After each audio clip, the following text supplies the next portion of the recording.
there's an emotional anchor, right? Like right now, if you think about in your mind how much a scoop of ice cream is supposed to cost, right? I know I worked at Rite Aid, Thrifties actually, before it was Rite Aid. So I worked at Thrifties as a teenager, and it was 39 cents for a single scoop, 79 cents for a double scoop, and like 99 cents for a triple scoop of ice cream, right? So in my mind, like some ice cream should cost $1 because that's my emotional anchor to like 2 years of scooping ice cream during high school and saying those numbers over and over and over and over again, right? And during my 2 years, they raised the prices to where it was like 59 cents, 99 cents, and like $1.39 or something for 3 scoops. You remember Thrifties has that weird cone scoop thing. So that's my emotional anchor, right? And I'm sure somewhere in your brain, whether it's like the cost to buy new tires or the cost of a taco at Taco Bell or the cost of a gallon of milk, somewhere in your life, you have an emotional anchor to how much stuff should cost, right? You might understand consciously and subconsciously inflation and things get more expensive and maybe you realize we've got a little bit more gray hair and we're balding men a little bit more than we'd like to admit. You're like, okay, I'm getting older, things are getting more expensive. But the reality is all of us have this emotional anchor. Like if my grandfather was still alive and I told him that to get a fully loaded F-250 Ford pickup, you're going to spend somewhere between 80 and 100 grand, it would blow his mind, right? Like if there's a God, right? Grandpa Leon's rolling over in his grave right now because like spending more than like $25,000 on a work truck wouldn't even make sense to him, right? So the same thing happens with mortgages. Like there is an emotional anchor. You got to think about it. If we're in October of 2023, nobody just wakes up one day and's like, yep, gonna buy a house. I've got my finances in order. I'm finally making enough money. I've decided to get married, or we're having kids, or we want to have, roots in this community.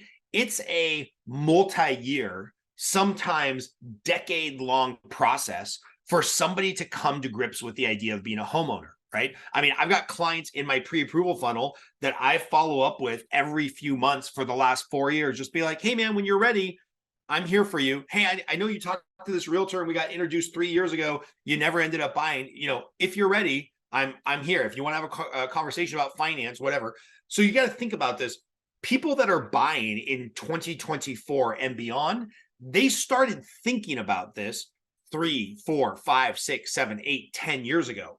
And the problem for us as realtors and lenders is that emotional anchor from 2 years, 3 years, 5 years ago on what interest rates should be is somewhere between 2.5% and 5.5%.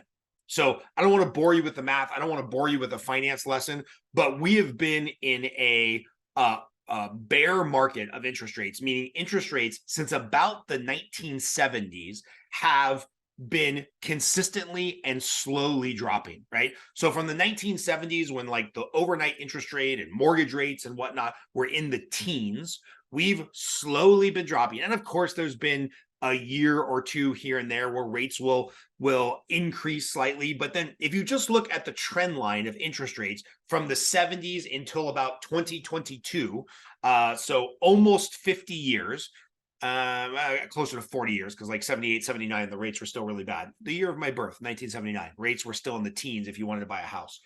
So let's call it for about 42 years, we saw this downward trend where anybody who has bought a house, thought about buying a house, done an online calculator for their entire life, rates have just gotten cheaper, right? I'm now old enough and have 25 years almost in this industry where like some of the people I was refinancing at Washington Mutual in the early 2000s who were super stoked to get a interest rate, under 8%. I refinanced some of them 2 years ago at 2.5, 2.625%, right? So whether you're an existing homeowner or you're somebody that kind of just started this emotional seeding process of like, oh, maybe one day I'll be a homeowner, you for sure have an emotional anchor of what rates should be somewhere between 2.5% and maybe 5.5%, right? Before we saw things start to drop precipitously during COVID, during that convergence of crazy events that made interest rates lower than they ever needed to be. Rates were hovering in the 5, 6 range. Consumers were really unhappy when they saw a rate with a 6 in front of it. And as of this recording, October 2023, we've got interest rates, right, in the high 7s to low 8%, depending on your scenario. I've got a client who, investment property, not the greatest of credit, multi-unit property. So all the hits that you could possibly get towards the pricing of the loan, she's either looking at an interest rate of like 8.25% with several points, or going to a non-QM lender, right? Like an outside of the box, not quite hard money, right? We're not talking about a loan shark here, but a non-QM loan, non-qualified mortgage, outside of the box, private hedge funds that are pulling these investments. She's looking at that rate at no points around 10.5%, right? So 8.25, 8.5-ish with some points, or 10, 10.25, 10.5 with no points. If you're A plus perfect, you did everything right. You're putting 25% down. You have excellent credit. You have a great, like you beat the game of finance, right? You're going to get a rate somewhere in the mid to high 7% range as of October of 2023. And I was talking to somebody that fits in this box. They're putting 30% down. They're going to buy a $2 million house.